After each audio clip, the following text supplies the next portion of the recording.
Assalamualaikum warahmatullahi wabarakatuh. Selamat pagi, salam sejahtera untuk kita semua. Yang terhormat, Bapak Dr. Misner Ardiansyah, SEMSI, AK, CA, ACPA, selaku dosen pada mata kuliah Teori Akuntansi Syariah. Pada kesempatan kali ini, lebih tepatnya pada pertemuan kedua, kami akan mempresentasikan hasil resum buku yang berjudul An Introduction to Islamic Accounting Theory and Practice, karya dari Bapak Abdul Rahim Abdurrahman. Pada pertemuan kedua ini, kami akan membahas mengenai dua bab, yaitu bab pertama tentang Accounting and Islamic Worldview, dan bab kedua tentang Accounting Concept and Islamic Perspective.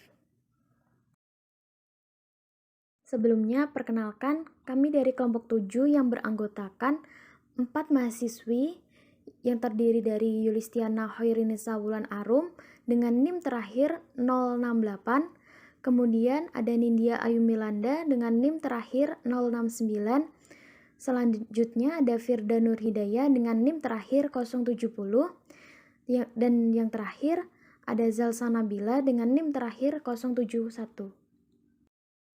Pada pembahasannya pertama ini,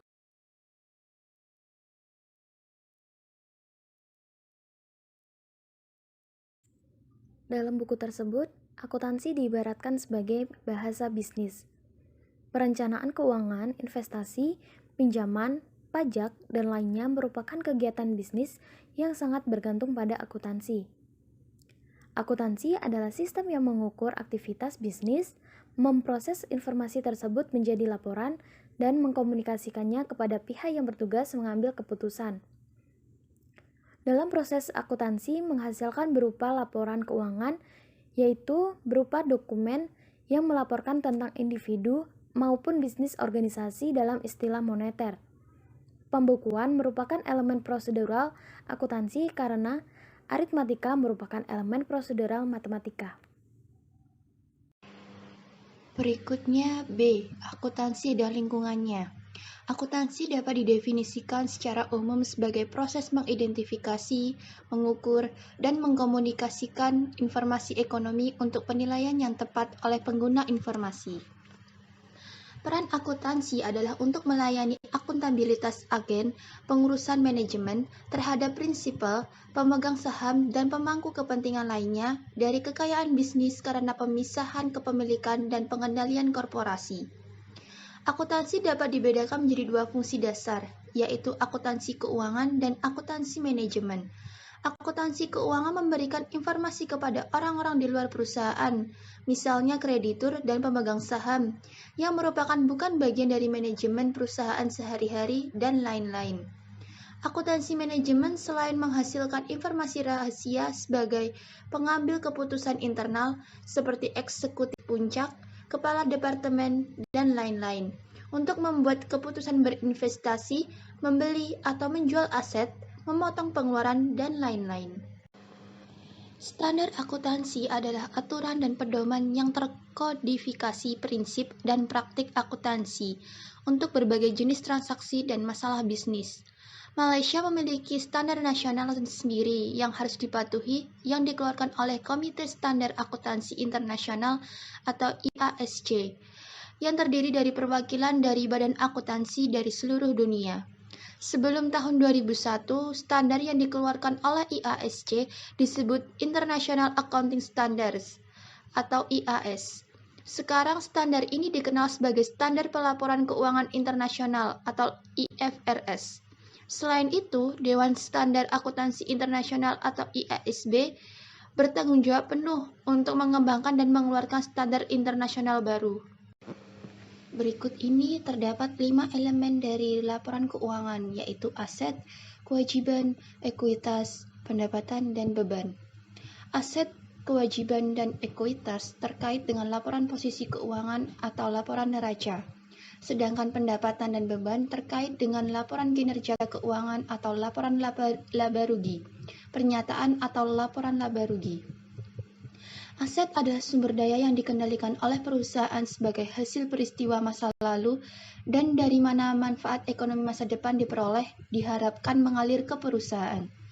Manfaat ekonomi dalam aset berpotensi langsung atau tidak langsung ke kekurangan kas dan setara kas ke perusahaan. Contohnya, kas, persediaan, piutang, tanah, dan bangunan. Ekuitas adalah klaim hukum dan ekonomi atas aset. Ekuitas dapat dikategorikan menjadi dua kategori. Yang pertama, orang dalam klaim yang dipegang oleh orang-orang di dalam bisnis, atau ekuitas pemegang saham atau modal. Dan yang kedua, klaim orang luar karena orang-orang di luar bisnis atau kewajiban. Liabilitas adalah kewajiban perusahaan saat ini yang timbul dari peristiwa masa lalu yang penyelesaiannya diharapkan untuk menghasilkan arus keluar dari sumber daya perusahaan yang mewujudkan manfaat ekonomi. Ekuitas dan kewajiban adalah sumber kekayaan bagi bisnis dan aset adalah pengguna kekayaan bisnis. Dengan demikian, persamaan akuntansinya adalah aset sama dengan ekuitas pemilik ditambah dengan kewajiban. Penjelasan mengenai Islamic Worldview and Accounting. Menurut pandangan dunia Islam meliputi pandangan duniawi dan aspek agama, di mana aspek duniawi harus berkait secara mendalam dan tidak terpisahkan dengan aspek religi, di mana aspek religi memiliki nilai tertinggi dan signifikan akhir. Aspek duniawi dipandang sebagai persiapan aspek keagamaan, selama sesuatu dalam Islam adalah pada akhirnya berfokus pada aspek agama, tanpa demikian menyiratkan sikap mengabaikan atau tidak memperhatikan aspek duniawi. Jika kita mengkaji peran kegiatan ekonomi dalam Islam, kita akan menemukan bahwa filosofi semua aktivitas manusia harus diarahkan kepada tercapainya kesejahteraan manusia yang menyeluruh, baik di dunia maupun di akhirat, atau falah. Falah merupakan kualitas yang nyata menuju tercapainya keridhaan Allah. Untuk mencapai falah, kegiatan ekonomi harus bermoral diarahkan. Dalam setiap keputusan ekonomi, termasuk keuangan, pelaporan kegiatan ekonomi, nilai-nilai etika harus bertindak sebagai norma dan hubungan ekonomi harus dianggap sebagai hubungan moral. Oleh karena itu, untuk mendapatkan keuntungan membuat organisasi kegiatan mereka harus berfungsi sebagai sarana bagi mereka untuk berfungsi dalam perekonomian. Selanjutnya yaitu tujuan akuntansi berdasarkan perspektif Islam. Pertumbuhan pasar dan lembaga keuangan Islam berpuncak pada meningkatnya minat masyarakat dalam perbankan syariah, asuransi syariah, dan pasar modal syariah. Akuntansi Islam diperlukan untuk melayani prinsip-prinsip instrumen keuangan yang berbeda yang didasarkan pada Islam dan persyaratan syariah. AAOIV pada tahun 1990-an mengembangkan standar akuntansi pada lembaga keuangan Islam yang teruji sebagai kontribusi yang positif terhadap harmonisasi praktik akuntansi di lembaga keuangan Islam. Standar yang dikembangkan oleh AAOIV diharapkan dapat memfasilitasi kebutuhan para pengguna informasi akuntansi syariah di lembaga keuangan yang secara teori menuntut perangkat yang berbeda dari informasi. Secara konvensional, tujuan akuntansi adalah diperlukan untuk memandu praktik akuntansi yang ada. Pernyataan akuntansi keuangan menurut AAOIV nomor 1 memandang bahwa tujuan akuntansi bagi lembaga keuangan Islam bersumber dari peran akuntansi, karena peran akuntansi keuangan adalah untuk menyediakan informasi bagi pengguna laporan keuangan bank syariah bergantung pada penilaian kepatuhan bank terhadap syariah. Oleh karena itu, agar lembaga keuangan Islam dapat melakukan peran efektif, standar akuntansi perlu dikembangkan dan dipatuhi oleh bank syariah. Berdasarkan firman Allah dalam Al-Quran surah 21 ayat 47 dan Al-Quran surah 2 ayat 282, itu dapat menyimpulkan bahwa tujuan akuntansi harus untuk memastikan adil dalam transaksi keuangan antar manusia. Informasi akuntansi diharapkan memerlukan informasi tersebut, namun tujuan utama dari informasi akuntansi yaitu harus memenuhi pertanggungjawab tertinggi kepada Allah Subhanahu wa Ta'ala. Selain memenuhi pertanggungjawaban tertinggi kepada Allah Subhanahu wa Ta'ala, para penyusun informasi keuangan harus mengetahui kebutuhan informasi umum para pengguna laporan keuangan.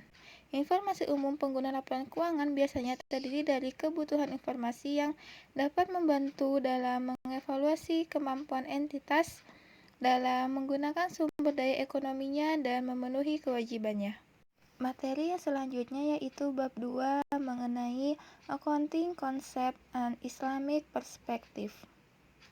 Materi yang selanjutnya yaitu konsep akuntansi konvensional. Akuntansi keuangan pada umumnya berkaitan dengan pengakuan, pengukuran, pencatatan, dan penyajian unsur-unsur laporan keuangan. Elemen-elemen laporan keuangan adalah aset, kewajiban, pendapatan, beban, dan ekuitas. Pengakuan adalah untuk menguji apakah peristiwa kritis mengenai suatu unsur atau transaksi keuangan yang telah dilakukan tepat. Pengakuan juga berkaitan dengan waktu kapan peristiwa itu terjadi. Sedangkan pengukuran adalah jumlah di mana elemen harus dicatat. Pencatatan adalah tata cara pembukuan atau double entry system seperti mendebit dan mengkredit akun yang relevan. Sedangkan penyajian adalah bagaimana peristiwa atau transaksi diungkapkan dalam laporan keuangan. Sedangkan akrual adalah dasar akuntansi untuk mengakui transaksi dan peristiwa bisnis. Berdasarkan dasar akrual, transaksi dan peristiwa diakui pada saat terjadinya dan dicatat dan dilaporkan dalam laporan keuangan dalam periode yang berkait, terlepas dari apakah kas diterima atau dibayarkan. Pendapatan dan biaya diakui pada saat diperoleh atau terjadi. Dalam konteks pendapatan, konsep akuntansi yang digunakan adalah konsep realisasi. Beban diakui dengan dasar akrual pada saat beban terjadi dan bukan pada saat uang dibayarkan. Sehingga untuk membuat keputusan ekonomi yang berguna, pengguna harus dapat membandingkan informasi yang diberikan antara bisnis dan dari waktu ke waktu. Oleh karena itu, informasi harus konsisten dalam memperlakukan peristiwa dan transaksi ekonomi dan dalam pengungkapan kebijakan akuntansi. Konsep akuntansi konvensional ini memiliki dua asumsi. Asumsi yang pertama yaitu going concern, asumsi di mana laporan keuangan disusun dengan asumsi atau anggapan bahwa bisnis akan berlanjut di masa yang akan datang. Bisnis tidak memiliki niat untuk melikuidasi ataupun mengurangi ukuran operasinya. Berdasarkan asumsi ini, aset dapat ditampilkan di neraca sebesar biaya perolehan, karena entitas akan tetap ada selama sisa umur aset.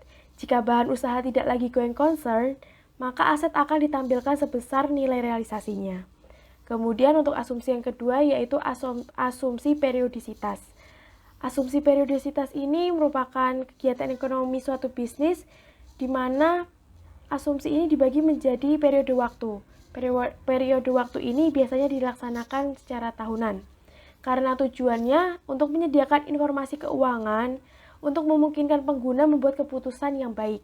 Oleh karena itu, informasi keuangan yang diberikan harus bermanfaat dan dimengerti oleh pengguna yang memiliki pengetahuan yang wajar tentang bisnis, akuntansi, maupun kegiatan ekonomi.